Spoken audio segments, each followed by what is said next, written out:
Nanone mbanje kubasuhuza ni Dariri TV.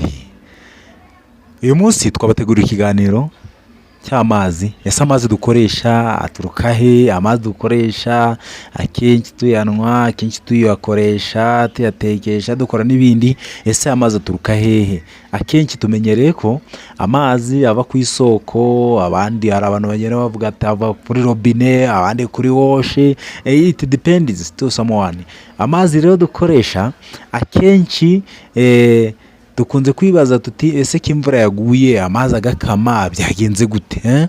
Iyo amazi arakama, iyo bivuze gukama aba yamanutse mu itaka, yagira ku itaka akagera ku kintu twita rock cyangwa se urutare, agatemba akazagira hasohokera, ari byo twita twebwe ngo ni isoko. Umuntu akanywa amazi avuga ngo nyweye amazi meza, amazi afite ubuziranenge, amazi meza. Ariko ntaricyo RBC dushishikaza cyangwa se ibigo byinshi by'ubushakashatsi bishinzwe ubuziranenge byerekana ko ari amazi aba afite mikrobe nyinshi cyangwa se arimo imyanda, kuko ari hahandi twakandagiye, ari ya misarani tugira ku misozi ndetse n'ibindi byinshi, nibyo bigenda bikibumbira hamwe bigakora icyitwa isoko. Aya mazi rero yadatetswe abasha kuduteza indwara nyinshi zitandukanye, aho usanga abantu barwara diare, abandi bakarwara izindi ndwara nyinshi zibasha guhumanya umubiri bitewe na ya mazi aba arimo mikrobe nyinshi. Niyo mpamvu rero dushikarizwa buri munsi guteka amazi, tugateka amazi cyangwa se tugakoresha imiti yica udukoko